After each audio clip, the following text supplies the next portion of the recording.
Hello and welcome everybody, or should I say salut. We are here, of course, in the Hudson's Bay Company. We are in Canada, or what will be Canada.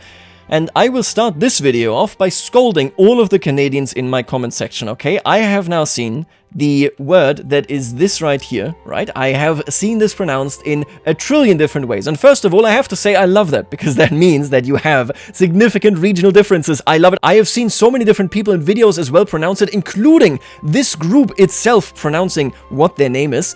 So what I've heard is Métis. This is also how Wikipedia, how various videos listed, for example. Then I have seen many of you Canadians insist that it is Métis, which I have also actually seen a Métis themselves pronounce it as Métis. So essentially, I'm accusing all of you of lying, okay? I'm just joking. What I'm saying is, I'm going to go with the option that will make nobody happy, which means, of course, I will go with the French-Canadian option, okay? I talked to a French-Canadian friend, and I also saw this actually linked as the phonetic spelling in Wikipedia. We're going to go with the most nonsensical option, because I don't know. I mean, if that isn't, you know, French and Canadian, then I don't know what to say. We're not going to say Métis, we're not going to say Métis, we're going to say Métis. I don't know where that S is coming from. You know, the S after the T, I have no idea. The Métis right here are apparently how that is pronounced in Canadien, so in Franco-Canadian, in Quebecois. We're going to do this. I think that is pretty cute, that is pretty neat. I love that history anyway, so like, thank you to all the Canadians that have, of course, left comments in the comment section. I read it all. And now, I will scold you one more time, okay? Because, my god, your history is so interesting and you're so awful at propagating your history and, like, how your society came to be, I think, beyond your own national borders. It's a damn shame, because I now had the chance to read up on this, not just, you know, in general articles, in a couple of papers. I also read a book from 1930, or 1931, I think, technically speaking, that I would advise anybody should be reading, because it is so damn interesting. I want to talk about this a little bit, because it really hammers home what the vision that we have here for Canada should be, only maybe even more extreme. Let me start slow. I am, as I'm recording this video, quite a bit more wistful, because I fell into a rabbit hole when I started reading a book called The Overlanders of 62. If you're Canadian, maybe you've heard of it. If you're not Canadian, I doubt that you have heard of it. The Overlanders of 62 is a book that details a journey that technically there were advertisements as well in Britain for this, but basically they started in Ontario, I believe, and made their way starting with the US. So I think they went through Detroit, ended up in Milwaukee, then they ended up here, not in Fort Douglas, but in Fort Garry, and then went westwards through Portage la Prairie, and all of this is essentially reconstructed in that book. It was written by, I believe, an English professor who was commissioned to write this book, and he reconstructs their journey through diaries and so on. They detail, for example, how they run into Native Americans, how they trade with them, what they trade with them. They detail that their guide abandoned them, essentially literally saying in their diaries, yeah, we all kind of saw it coming, but we wanted to give him the benefit of the doubt so that he doesn't get doubts about us. And yeah, he took one of our rifles, he asked for it to go hunting, quote unquote, and then he was just gone. Anyway, so they make their way west, right? They follow these, so this is the Saskatchewan River right here, right? So this right here goes into Lake Winnipeg and Lake Winnipegosis. And this river system right here, they followed right there and end up at Fort Edmonton. I have an image for this. This is Fort Edmonton just about 10 years after this Overlanders expedition westwards. Now you might ask, why are they going westwards? And the answer is, of course, why is anybody going westwards? The answer is gold. They heard that in the Caribou region of British Columbia, that there would be a lot of gold for them and it would be very prosperous. Now this entire expedition is led by none other than a man, and this name won't tell you anything, but by a man called Thomas McMicking. Thomas McMicking is from a Scottish family that still exists today. They are very big. They have a lot of history attached to them. It's super cool to read up to this. And he was, I think, the start of the rabbit hole that I fell into. Okay, so imagine this journey happens. They make their way west. They talk about, for example, trading for pemmican at Fort Edmonton with the natives that were camped out there because the fort itself didn't have any food for them. Some of this trek, they stayed actually at Fort Edmonton trying out to find gold in this region, whereas the others went further westwards. When they found this region right here, they found nothing. It sucked. They were like, okay, well, I can't stay here. There's nothing here for me. So instead, they followed the Fraser River, which I believe to be this river right here, there you go, and made their way to what is modern-day Vancouver. They stopped essentially in New Westminster, And this is where this young man, so in 1863, settled down, Thomas McMicking. Thomas McMicking, also later on, and this is where I fell deeper in that rabbit hole, he was elected by his local corps to be the first lieutenant, or lieutenant, I suppose, if we are going to be British about this. Why was he elected that? What was going on here? And, well, that is where it gets really funny, because I had never heard about this, nobody talks about this, what are you guys doing? This is to a European, where, you know, I can trace my family, we got family trees and all that stuff, and they don't really move. I mean, where would they go? It's Europe, right? This is crazy stuff, okay? Consider this. In our playthrough, we had a massive Republican rebellion in England. Recall this, keep it in mind because it matters.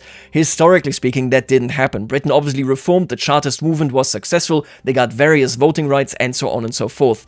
What still yet happened was a rebellion that didn't succeed, obviously, here in Ireland. There was something called the Irish Republican Brotherhood. I am detailing all of this because only with this context, right, will we be able to make choices that feel meaningful for our Canada. And obviously this topic is also just really cool. While the Irish Republican Brotherhood was planning and then staging a rebellion against the British to achieve freedom for Ireland, well, there were, of course, also a whole bunch of Irish people in the United States of America. This is directly after the actual Civil War in the US, right? And the US are kind of in a negative opinion or in a negative mood towards the Anglo Empire because they are saying, hey, we think you kind of worked with the CSA slightly too much.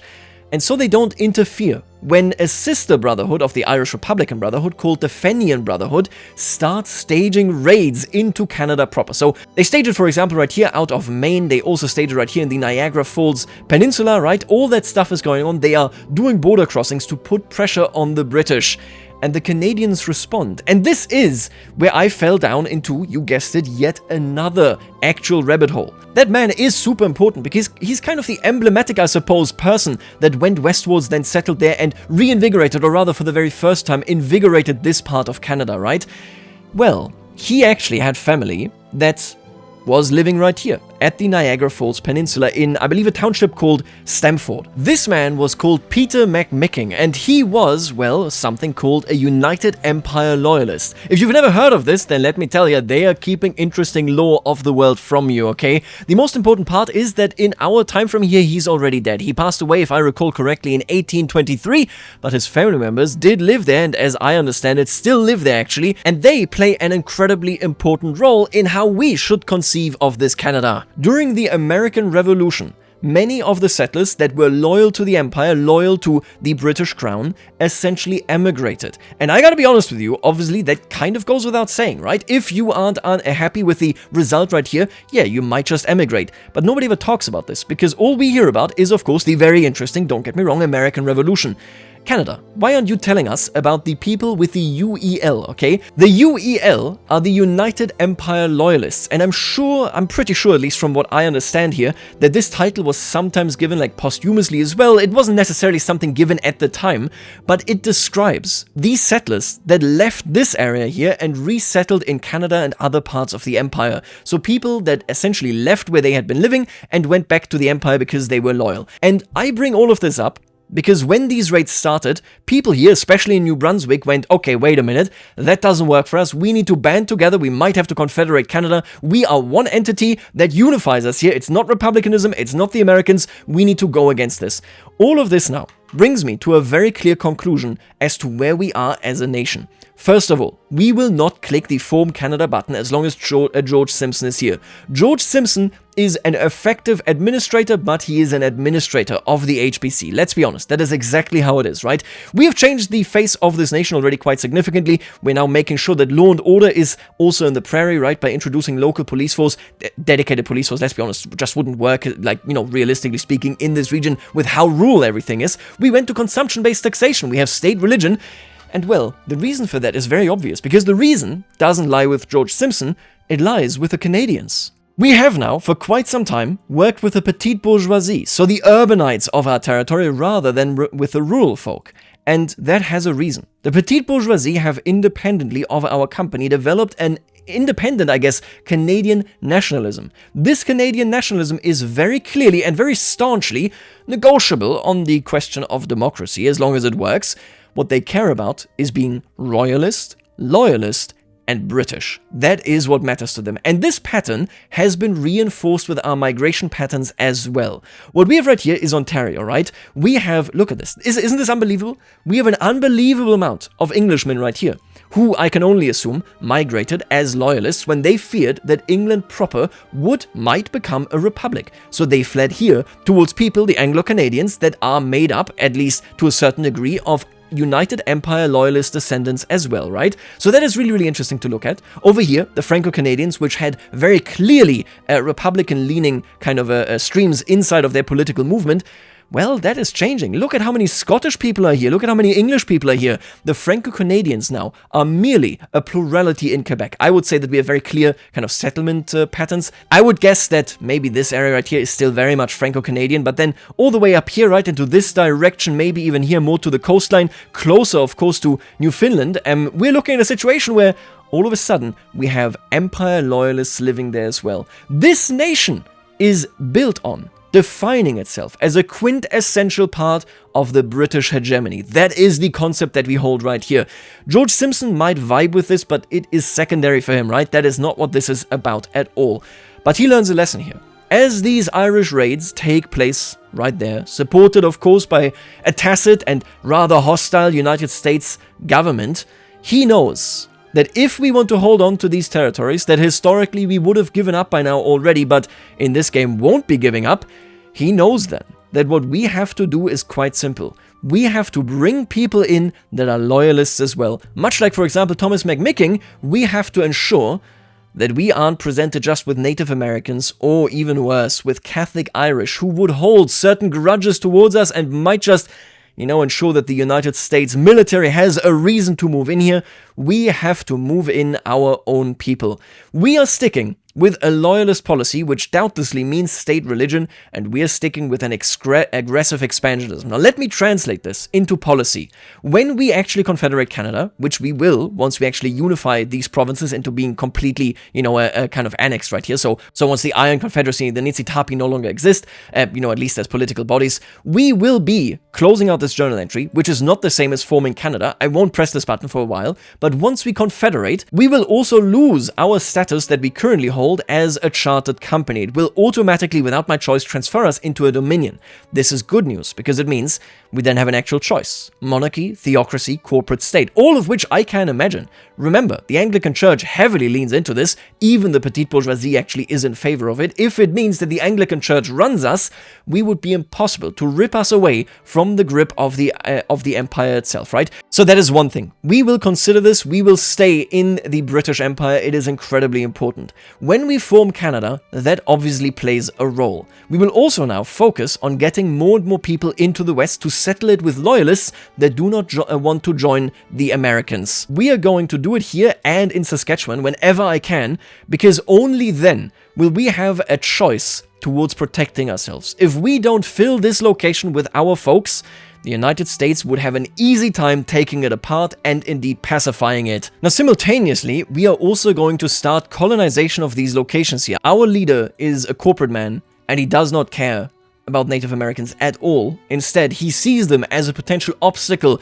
in the security of the West, in the security of the country as a whole, of course, from Americans and Republicans at large, and not last, of course, the Catholics, although you can see right here as well the Metsis, I want to, of course, pronounce it in the officially decided way right there. They are seen as a threat by him as well. So in short, we are, of course, looking at a situation where, yeah, he's going to push into their territories, come hell or high water, whether they want it or not, he's going to do this because he needs this land now to secure the West. And we're going to secure it, you guessed it, by building the Transcontinental Railway right here and connecting it in full with the West Coast. This is unbelievably important as a project. I think this is the prime project of our George Simpson right here, to unify Canada and make it easily accessible, to ensure that everybody understands we are one country, from west to east, we stick together. Seriously, man, the whole UEL thing and the entire, Irish raids into Canada, how does nobody talk about this? It is such a cool tidbit of history. I understand it's difficult. I mean, sectarian conflict is never easy really to talk about or to discuss, but let me just be honest with you. I gotta tell you, I love history. That is really all it is, right? Because with all its ups and all its downs and all the horrors and all the beauty, isn't that just formidable that, that is humanity? I gotta tell you, I think I just love humanity. There's so much happening there that is worthwhile observing. And I think that in its own right is incredibly impressive. We do now also actually have 2 universities. I would like to change the Quebecois University to Humanities. This will make it so, and I'm going to do this mostly off screen, that I can then qualify, you know, to hire more of these folks. I would love an archaeologist, an anthropologist. There are so many things that I want to dive into here. Oh, you know what?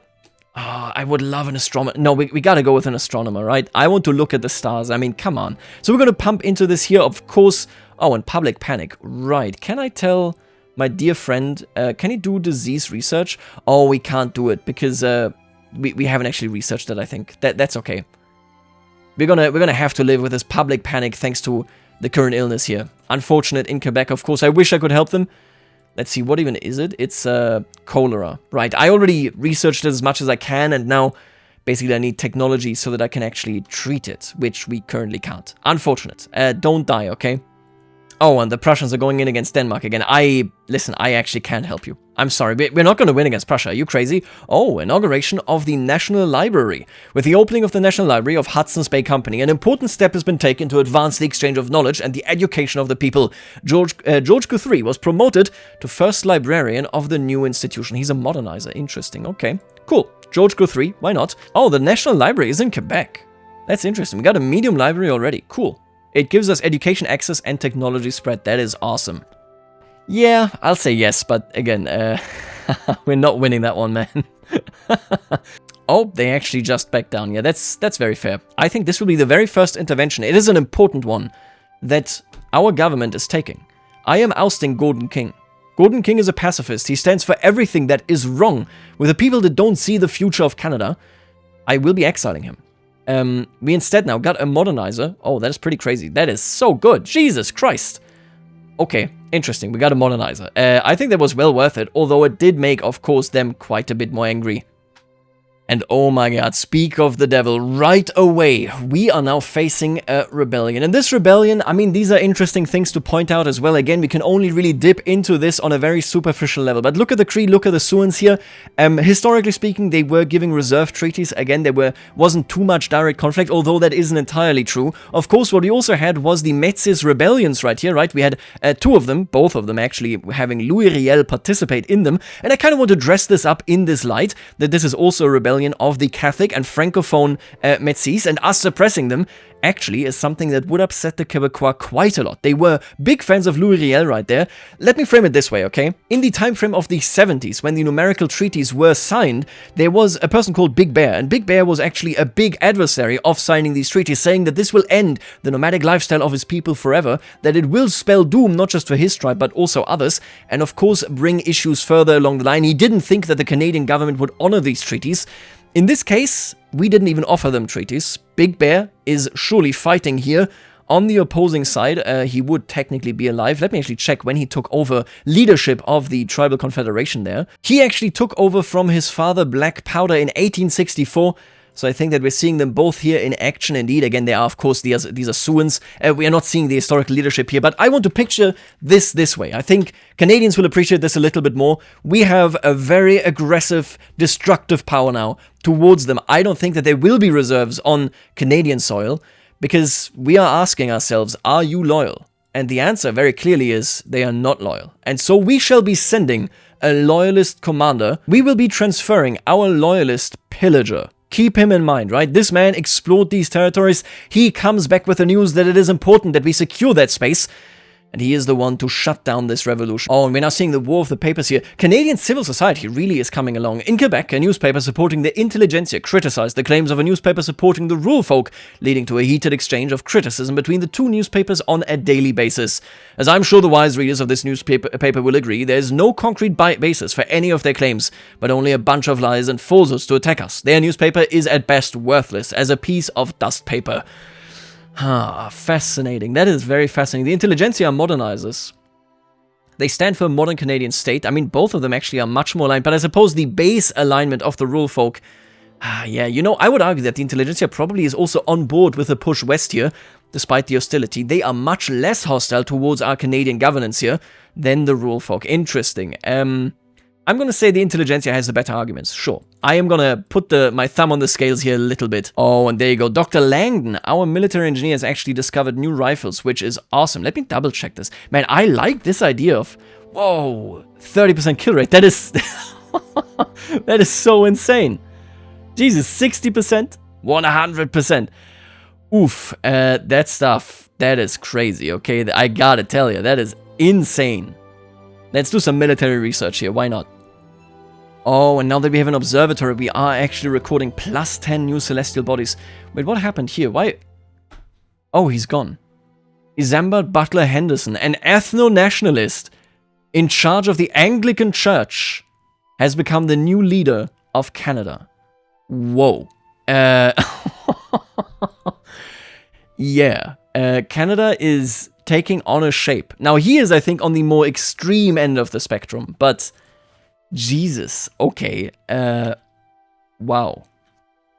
How is, by the way, our actual migration here? Yeah, okay, so people are moving in. That is excellent news for us. Yeah, look at that, okay. That is excellent. Where are they coming from? Western Australia, Nova Scotia? We are pulling people west and we're getting them out of Australia. That is interesting. Same here, we're basically getting them out of Canada. Mostly the Maritimes. What is wrong with the Maritimes? Why is everybody leaving? I guess we don't have any free jobs, huh? Everybody is already filled in? Interesting. And there is local police force. Man. He is an ethno-nationalist, but I don't see any public support. I think he way overshoots the target. We could go towards national militia, and I think I really want to do this. There are two main goals that I want to do. I think national militia is the characteristic of our state. That makes perfect sense. Other than that, I think we probably want to be walking towards public schools. Oh, actually I'm wrong. It's religious schools. It's so obviously, self-evidently religious schools. Let's first do national militia.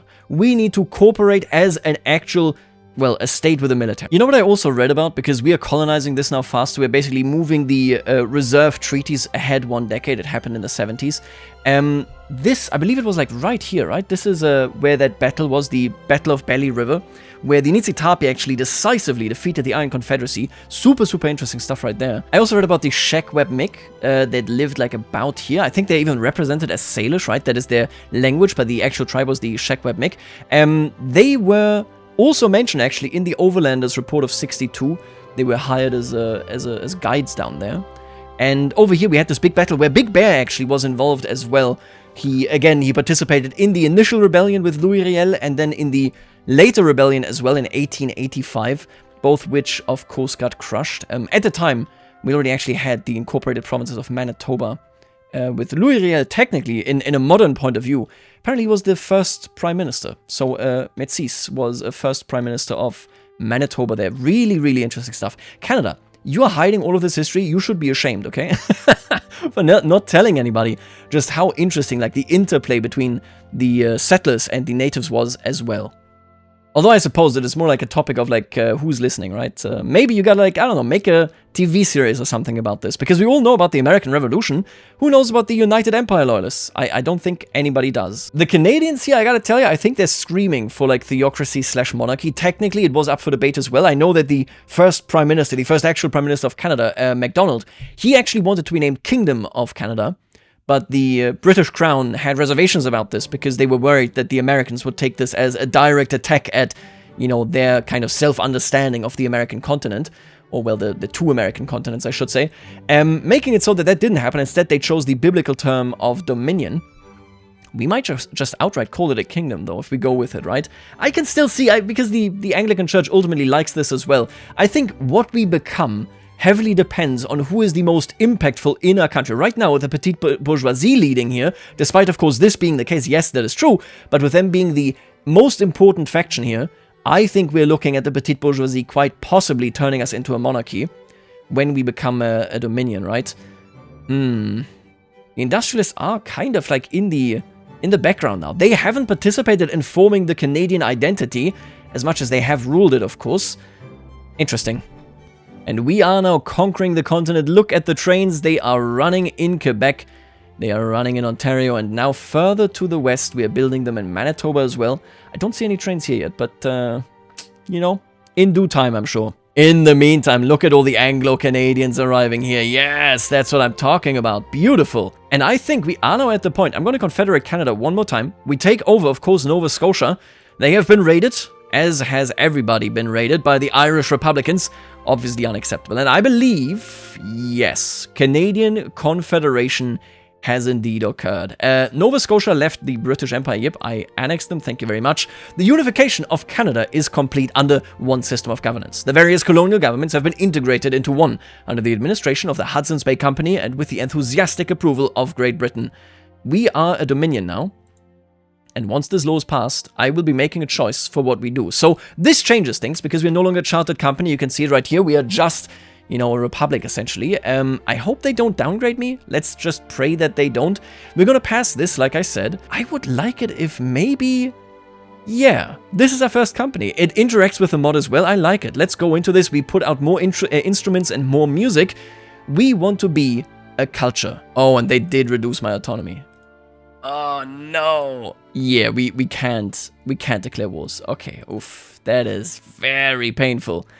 It looks like we are trending down. Oh, Jesus Christ. It's the economic dependency. Yeah, that's all it is. Theocracy or monarchy? I think monarchy has no pushback whatsoever, and I don't want to antagonize the industrialists. I know this is like the standard path here, kind of, but as we become Canada, I think we are monarchists first and foremost. Let's become that. Let's become that kingdom of Canada that in our timeline the Americans didn't want to see and that was denied by the British Crown. MacDonald here, despite not being our Prime Minister, is getting his way. We will be a kingdom. Some monarchists have been discussing what the royal regalia ought to be, and it has led to a realization that the country has nothing that really seems appropriate for a monarch. One attempt at a homemade crown made from tin and gold foil has been seized as a symbol of the proposed monarchy's innately tardy nature. That crown is a symbol of the nation's love for monarchy, I agree. And it succeeded, let's go. We love the monarch here in this country. Oh, and Joshua Norton, this is actually the funniest thing. Joshua Norton. Wait, he's English? What do you mean he's English? Wasn't he an American? Okay, let me look that up. Oh my god. He was born in England and raised in South Africa? And now he's coming to our country as he sees that the Americans, of course, are a lost cause. Yes. Okay, this will be really silly, but I gotta. Like, he's the leader of my petite bourgeoisie now. Absolutely. And there is the Canada Pacific Railway. It has finally been completed, connecting the Atlantic and Pacific coasts. The new railway opens up new opportunities for settlement across the western provinces. The coast holds the most promise. Yes. The coast has to be secured. Are we getting some migration in northern Colombia? Yeah, it's okay. We're getting way more here, and you can see this as well. Look at these English coming in. Look at the Anglo-Canadians coming in. English here as well. We have secured this region for loyalists, I think. That much is clear. Anglo-Canadians now also taking over in northern Colombia. Beautiful. So I made him the leader of the petite bourgeoisie, right? What? Wait, I'm pretty sure that once we turn monarch, he's actually going to be the king of Canada. I'm going to be honest with you. That may seem comical given his real life, where he just hung out in the US and proclaimed himself emperor of the US. But in this case, his business didn't go under. He made his way to the one true north, and he became an important Englishman of the opinion that we should be a good monarchy. That is interesting. And he's actually... okay, that is actually kind of crazy. Does he actually... Is he going to become the king of Canada here? Okay, I need to know. We now have a monarchy. Oh my god. Okay, so obviously he's not the king. Either way, I want to stress this. We are in personal union with Britain, okay? When we have a king, that just means that the Queen of Canada is Victoria. He is the Governor General. That is what Joshua Norton is right here. I want to clarify this. I will now form Canada. Oh my god. What is his official title? Is it still Prince? It's King. He's not the king. I refuse this, okay? I refuse this. He is not the king. Now, he is the leader. Oh, I actually love this. Listen, I know that he's like out of nowhere. I understand this. I'm also flabbergasted by just how possible this suddenly became. but I'm much more interested what goals he has in this country. I think we're going to push for proportional taxation. I am going to become an efficient kingdom under Joshua Norton, who is beloved. He's charismatic, honorable, ambitious, political martyr. He himself is reshaping Canada in its entirety. That is incredible. And oh my god, the mines and mine owners are both scrambling to protect their interests in Null State. I don't know where it is. I have to assume that it is in Northern Colombia, right? That is kind of like where I'm coming from there. Oh, and I didn't realize this. Obviously, since we never sold this Colombia, we just have Northern and Southern Colombia, not British Columbia. Makes perfect sense. Yeah, okay. I will support the industrialists just because of our heritage, but we might work with the trade unions. They are incredibly strong. How does that happen? Where are you this powerful? Quebec! Oh my god, it's the Quebecois. Are you kidding me? That's crazy. This guy comes out of nowhere, was ousted by the Americans, by the Republican system, and all of a sudden he has a much wiser position, an actual kind of impact. Let's be real here, so far our rule wasn't motivated by any particular ideology or hatred, it was governance rule of the company. But then as we became, you know, our own, yeah, this is I guess the urban kind of patriotism and nationalism that we have expressed in Joshua Norton. Oh, and immediately, of course, the intelligentsia actually turns into being in favor of the Americans because of elections. It makes perfect sense, but it definitely turns them into enemies. They're only at +7. Everybody else is incredibly happy with us here. We are standing together, Jesus. Here we go. Compose national anthem. Triggers the event music for Canada. Alfred Merrick asked whether there were any special wishes regarding the composition to be written and which aspect deserved special attention. Absolutely praising the monarch. This is exactly what we're talking about. I do like all of these themes, but this Canada is a Canada that is an absolute allegiance under General Governor Norton to Queen Victoria and to the British Crown. Without a doubt, that is exactly what we're doing here. Praise the monarch. Man, it is actually crazy how much the industrialists fell from grace, like in the sense of how much were they involved in governance. The moment that George Simpson passed away, or rather left this, you know, his position, maybe he actually was pushed out by the board, I'm not entirely certain. It just really shows that the rural folk and the petite bourgeoisie, both of which were essentially the two major factions in Canadian politics, or in HBC politics, they were the body politic already, and he just kind of kept it under wraps. Once he was gone, the industrialists and the HBC stopped playing that big of a role, and Canada defined itself primarily through its allegiance to the Queen. Super, super interesting right there, I gotta tell you. And here it is, anthem melody finished. Maestro Merrick today presented the score for his proposal for a possible new national anthem. It is still unclear whether the state will actually accept them. Hopefully it will find acceptance among the people. This is a monarch anthem. Yep, 20 reputation. Folks, I think that is it. Adopt a national anthem. So we have a monarch anthem. We lose no anthem. And, well, it makes clear who we prioritize. No. Queen Victoria. Governor General Joshua Norton passed a decree in the name of Queen Victoria that a specific piece of music should be played on official occasions. The choice fell on Long Live the Queen. Yes. That is awesome. So that actually gives us a bonus depending on how the Governor General is. It will play a big role here. The Prime Minister kind of delegated to a lower level here because the Governor General takes a much more proactive role than he would historically. And we are now actually producing high quality instruments. That is interesting. This is a good coming from the mod here. I love it. Albert Kemp, related probably to the writer himself, right? We are now producing this. I could give them more privileges. What do you want? Logging camps would be kind of nice. I'm going to give you a monopoly right. Obviously, I will. And then investment rights, why not? I'm not sure that it's going to amount to anything, but I might as well try, right? I think we're actually going to address autocracy. We're going to go for technocracy right here, right? We are an unelected council named by the Queen herself, which makes us legitimized, but we want to be the best of the best. So we need a process for this. And I'm going to do this via technocracy. Let's do it. Oh, and we are now actually receiving, take a look at this, yes, beautiful, Franco-Provençal and Occitan migration. They got Norwegian down there. Yeah, they're getting all the people that we are not eligible for. We are going to increase massively how important the West Coast is. The idea really needs to be, the center needs to be held, sure, that is true, but this right here needs to be secured for Canada proper. So getting these migrants, yeah, that is huge. Oh my god, they're building power plants. I don't even know what that is. That's okay. See, the thing about Joshua Norton is that he was actually a successful businessman before, well, what became of him, right? And what is known in popular culture and, of course, in the game. I think this is him prior to this happening. In this alt universe, he's actually an incredibly successful English businessman who has business in the US and Canada, and ultimately was called upon by the Queen as one of her subjects to support, indeed, Canada proper. We are fundamentally run by urbanites, I think. And by the way, look at our population exploding right here. As we are now, essentially,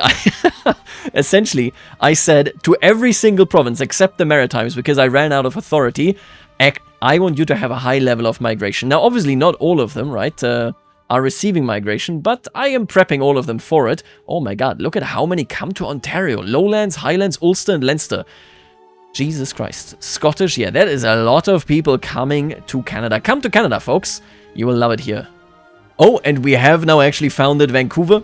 That is gorgeous. I love to see it. There's a guy living right here. His name is Meg Micking. That's nice stuff. That is good stuff right there. This new lobby literally just formed. 65% of our country are anti-American. Whether you are PB, whether you are rural folk, or whether you're industrialists, it does not matter. We stand against republicanism. Only 14%. Our treacherous armed forces and their intellectual allies are standing with the Americans. Now, with this new law, we are looking at, wow, righteous government. That is massive. I could even take other folks in here. See, I'm thinking about schools at this point. Let's do protectionism real quick. We need to get out of mercantilism, of course. Not really like an ideological issue. I'm thinking about schools as something that Joshua Norton here would really, really like to do, because he does, of course, also like compulsory primary schools, right? Let's put the kids into school. Obviously, for that, initially, I need schools. We can make this happen. Oh, and you think this is actually gonna work? I'm gonna make them a pretty crazy offer right here. Let's call it the Declaration of Montreal. Why not? I'm giving them money, an obligation, and military assistance. They do, of course, still have the Prussians at their border. 80% chance. That is a lot of money right here. Yo! I don't know why the name is different, but look at that! I actually got it. I got Greenland, which is pretty bad land, but I do think that having this is important. If we could also get Iceland, that would be amazing. Let's just not go bankrupt, okay? There was no port. They left them living like this, and that was it? Okay, that's... And you know, I actually think 1875, this is a great moment to create a navy. And when I say one navy, I actually mean two, obviously, right? We need one in the east and one in the west. We do now know what ironclads are as well. I am going to ensure that we can remain, and that's a lot of ships, but that we can remain independent of the Americans with our very own force here. The Maritimes, they will basically just work in naval bases. I think that is what I'm arriving at here. Look at this, by the way. Look at these massive loyalists. Everybody loves us here in Southern Columbia as well. Ah, this Canada. What a true North type of country, huh? What other laws should we pass? I already discussed, right, what I wanted to do a little bit. I think we're going to change this government. Yep, that is completely fine. The Anglican Church may join us. Let's switch to religious schools, and then I would love to go for compulsory primary schools. This is Norton's goal here. The General Governor wants to establish law and order even for the children of this nation. We yet go without any educational institution. Okay, wait a minute. We now have 3.65 million English living here. We got 1.36 million Scottish people living in Canada. That's like 1/4 of the entire Scottish population that exists. And actually, that's not true, because here, so many Irish people. How many Scottish people are there in the world? 4.51 million Scottish people in the world. And so many of them live in Quebec. My god, the Quebecois settlers. They're all Scottish. And I suppose at this point, in our country, they are primarily, they're Protestant as well. Oh, look at that. That's incredible. The Franco-Canadians down to 28.7% despite actually increasing here bit by bit. That is a lot of migration we're seeing in this location. Look at that. Yeah, Lowlands, Yorkshire, Lancashire, Highlands, and Wales. 1.5 thousand migrants every single week. And oh my god, look at this guy actually mapping out the moon. I think this is everything we have, and this is what we're missing. What a neat system. I'm not even gonna lie. It's not even spammy. That's actually crazy. I don't understand anything about chemistry, but you know what? Forget about it. Okay, sorry. What is going on here? The French Empire, under, of course, a Napoleon, well, a Bonaparte, I should say, is having a socialist rebellion, while the Americans are also fighting them for Liberia. So they declared war for Liberia. Then the Socialist Rebellion started. And might I add, it is being supported by Russia and Prussia. Okay, very interesting. In the meantime, I will tell you that our GDP is doing incredibly well. We have overtaken Austria and Prussia. We are riding high, not to mention, of course, that the Americans have a much worse GDP per capita. Now, I'm gonna be honest with you. The biggest thing that is keeping me back and why I had to kind of just like moving forward in terms of getting things going, we are domestically, we are in unison. Everybody loves the Governor General and, of course, the Queen. But I am a colony and I'm not sure that I can ever leave this again, which will, of course, mean I can request this like to drive it up. But the problem here fundamentally is I can't do my own diplomacy. It's fine, it makes sense for me, right? But ultimately, it does mean that I can't really do all that much. Let's do another capital expansion, why not? I need to come down on the US. I mean, come on. I gotta get a little bit stronger here. You can see our GDP is, of course, going to do this. Hopefully, going to make sure that we rise up there. But this economic dependence, just because we have a 30% of the GDP owned by Great Britain, I don't think it's going to change. I don't know how I could change it. I can't exactly buy it back, right? When we take a gander at this one right here, nationalize, I can only nationalize what is Canadian owned. I cannot nationalize what is actually British owned. So, yeah, I don't know. I guess we really kind of are the extremely loyal Canada here. Let's take a look at our population. Where are we headed here? Obviously, we are mostly laborers. I guess that explains why our trade unions are actually present. It still blows my mind. We are incredibly Englishified. I mean, you know what? Actually, me being a colony is like very, very accurate if you think about it. Because, yeah, I have so many recent migrants. The majority, sorry, almost a third of my population are fresh first-generation English people. That is pretty damn crazy. Anyway, we are also mostly Protestant, of course. Political authority disproportionately, of course, rests with our four big groups: the English, the Anglo, the Franco, and the Scottish. All of those, of course, playing a major role. Although, then again, actually, Jesus, the Australians? Yeah, they are 249,000 and they have a value of 890,000. I guess, what's the difference at the end of the day, right? Yeah, we're doing great. I mean, we are really a rising star. I want to say that we are now also bringing up our literacy thanks to the freshly implemented religious schools. I'm upgrading them as much as I can. You can see it right here. We're bringing it to the top level. I'm also passing, there it is, propertied women. I mean, why not, right? Nothing wrong with that one. It's just, I can't really do diplomacy. So, yeah, I don't know. That is unfortunate. We are now, of course, also seeing a massive increase in Protestantism every single month. Thanks to this new institution, we're really pushing everything else away. It's, yeah, I mean, things are good. I really have to also say that this migration, look at this, this is unhinged. Actually just completely crazy. I'm not sure why everybody hates Northern Colombia. They do like Southern Colombia. And so look at these population numbers. Isn't that incredible just how many people are actually present here? But yeah, this is where most of our people live. We are an East Coast nation, although I think much more present because our population is just that much bigger than where it was historically. I don't know. I am happy to see all of this. I'm also just, I guess, confused. Hello, Denmark. You think you can sell me, where is it, Iceland? How do you feel about Iceland? I'm going to give you military assistance. I got great boats now. I understand boats. And I can give you a lot of money, buddy. Oh, they will actually agree. I will 100% buy Iceland. Let's go down maybe to 10k. I'm going to give them 10k a week. Yeah, sure. I could min-max this a little bit. Who cares? Okay. We're going to name this the Canadian-Danish Treaty. Let's go! I have purchased Iceland. Oh, I love it. That is amazing. Huge, huge fan. Look at big Canada. How about, buddy, how are you feeling, buddy? Would you be willing, if you already are suppressing me, would you be willing to sell, oh god, you don't want to sell me New Finland, huh? Even if I didn't have traded states recently, I don't think this would work. Do ignore the wildfires, right? But look at the difference here. When we were talking at the start of this video, there was nothing here. Fort Nisqually, Port Townsend, and of course Vancouver, and I guess Victoria hasn't been founded yet. All of that stuff, all of a sudden, is connected, of course, through beautiful, beautiful railways. Port George, Prince George, I mean. Prince George as well. Again, ignore the wildfires. Don't worry about it too much, okay? We are actually like, this entire region, this entire nation has changed massively. Let me take a gander. Add Ottawa. You know what? I think it's actually time, and I should have done this earlier. I'm gonna move my capital. There it is. And now it is correctly called Ottawa. I love that they actually renamed it. Our new capital is there. Fort Douglas, as good and important as it is, of course, is massively overshadowed.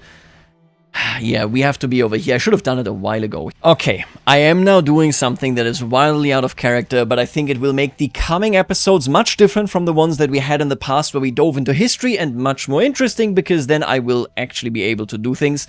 I have signed a variety of support independence pacts with other countries, and I am going to continue to do this just because that is the way to solve this. As silly as that sounds, I think that will work perfectly fine. So let's ignore those pacts, okay? Canonically, they don't really exist. Maybe we just have connections towards these European countries. It's just because of the economic independence, it's just completely impossible to do anything. And I really just want to declare a couple wars, okay? I have an army, I have a navy, come on, let me do things. Now I will leave you right here and we will have a much more aggressive kind of couple of ending episodes for this series coming, of course, starting tomorrow when we actually turn southwards towards the enemy, who's currently apparently going for Madagascar. Listen, I love the history of Canada. I hope that we explored it quite a bit for you as well. This is some really awesome stuff. Obviously, we were a bit wacky, we were a bit wild, but fundamentally, the royalist sentiments of this nation are something that we just cannot get away from. Folks, I will leave you right here, and I will see you later, alligator.